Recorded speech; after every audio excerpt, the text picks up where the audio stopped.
इसलिए बाबा साहब आपको बुद्धिज्म देके गए। अभी हम लोग यहां आने से पहले एक बुद्ध विहार में जाकर आए हैं।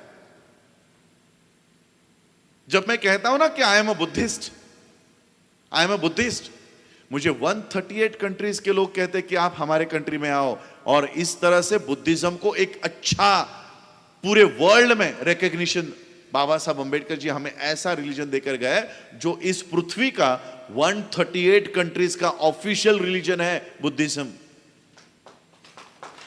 दलित आइडेंटिटी से बाबा साहब हमको बाहर निकाल कर गए हैं। हमें क्या कहकर गए कि अपने आप को भेड़ बकरियों की संतानें मत समझो, तुम लोग कोई भेड़ बकरी नहीं हो, और अगर मेरी बात पर विश्वास नहीं है तो भीमा कोरेगांव के स्तंभ पर जाकर देखो, तुम्हारे पूर्वजों के नाम वहां पर लिखे हुए हैं, तुम शेर की संतानें हो। यह बाबा साहब आप लोगों को कहकर गए हैं। इतना बड़ा हमारा हिस्ट्री है, लेकिन हम अपने हिस्ट्री को नहीं जान रहे। और जो कौम अपना इतिहास नहीं जानती वो कौम कभी भी इतिहास निर्माण नहीं कर पाएगी। हम किसी और के इतिहास को अपना इतिहास मान रहे हैं, किसी और के इतिहास को, काल्पनिक इतिहास को हम अपना इतिहास मान रहे हैं। और इसलिए अपना खुद का इतिहास पहचानो कि तुम लोग हो कौन।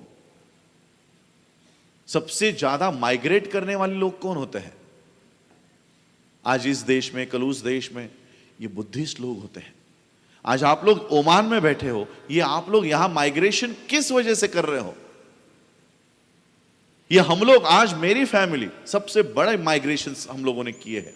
राम जी बाबा, सूबेदार मालो जी, बाबा साहब कहां थे हम लोग? कोंकण के एक छोटे से खेड़े गांव में थे, विलेज में थे। वहां से बाबा साहब के पिताजी सारे फैमिली को उठाकर मुंबई लेकर आई। चलो गांव छोड़ो। गांधी क्या कहता था? गांव की ओर चलो।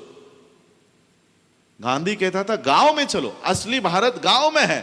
बाबा साहब कहते थे गांव छोड़ो, शहरों की तरफ चलो, वहां पर चलो, वहां पर तुम्हारे साथ कोई जातिवाद नहीं करेगा। आज ऐसी बारी आ गई है कि शहर छोड़ो, विदेशों में चलो, ये बोलने की बारी आज हमारे लोगों की आई।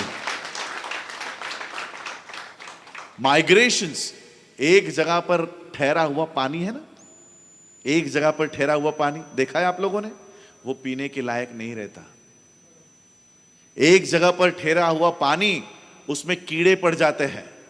पानी को बहते रहना चाहिए। और उसी तरह से हम माइग्रेशंस करते आए हुए हैं बहुत पहले से। मेरे फैमिली का एक, आप लोगों के पास कितना समय है? आप लोगों को समझ में आ रहा है ना मैं जो बोल रहा हूं? मैं अपने फैमिली का एक हिस्ट्री बताना चाहता हूं। बाबा साहब जब उनका जन्म नहीं हुआ था, बाबा साहब पेट में थे, माता भीमाबाई और पिता रामजी बाबा, इनका ट्रांसफर हुआ था अफगानिस्तान में। रामजी बाबा का मिलिट्री में थे, तो कौन सा युद्ध था ना, एक वॉर के लिए बाबा साहब के पिताजी को अफगानिस्तान में डिप्यूट किया था। तो इसलिए बाबा साहब अपने फैमिली को लेकर वहां पोस्टिंग के लिए गए थे। तो एक दिन माता भीमाबाई वो नदी पर कपड़े धो रही थी। कपड़े धोते धोते वहां पर एक मॉन्क्स का, साधुओं का वहां से झुंड जा रहा था। उस साधु में से एक असाधु ने देखा और वो माता भीमाबाई को ऐसे ही देखते रह गया। माता भीमाबाई ने देखा ये साधु मुझे ऐसा क्यों घूर रहा है? तो माता भीमाबाई ने कहा कि ए साधु, तुझे शर्म नहीं आती? मुझे ऐसा क्यों देख रहा है? तो वो साधु ने कहा कि तुम भीमाबाई हो ना? अब भीमाबाई को लगा इतने परदेश में मुझे कौन पहचान सकता है, मुझे पहचानने वाला कहां से आ गया? उन्होंने कहा कि आप कौन हो? तो उन्होंने कहा मैं राम का बड़ा भाई हूं। राम जी जो बाबा साहब के पिताजी थे, मैं राम जी का बड़ा भाई हूं। और फिर माता भीमाबाई उनको आमंत्रण किया कि आप हमारे घर आओ। तो उन्होंने कहा कि मैं आज नहीं आ सकता, कल अपने संग को लेकर आऊंगा। और फिर वो सुबह आए और फिर अपने भाई से मिले। तो बाबा साहब के पिताजी और उनके भाई चाचा, इनकी मुलाकात कहां हुई? अफगानिस्तान में। तो सोचो ये कितना माइग्रेट करते हुए होंगे। और इतिहास में लिखा गया है कि साधु मिले।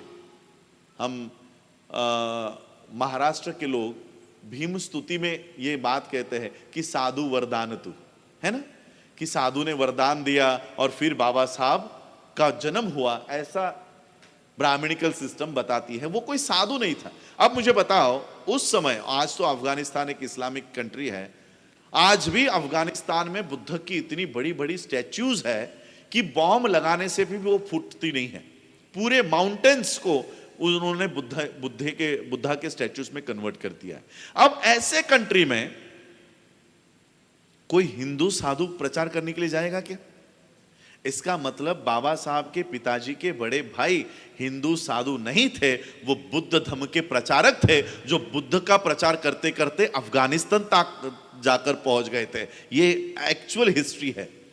हिस्ट्री ने क्या लिखा कि बाबा साहब के पिताजी के बड़े भाई हिंदू साधु थे।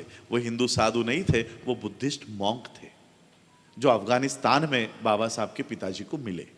तो ये बात मैंने इसलिए कही कि माइग्रेशंस हमारा फैमिली बहुत पहले से करते आ रहा है, और इसलिए बाबा साहब ने कहा कि गांव छोड़ो, शहरों की तरफ चलो, कि शहरों में तुम्हारे साथ भेदभाव नहीं होगा।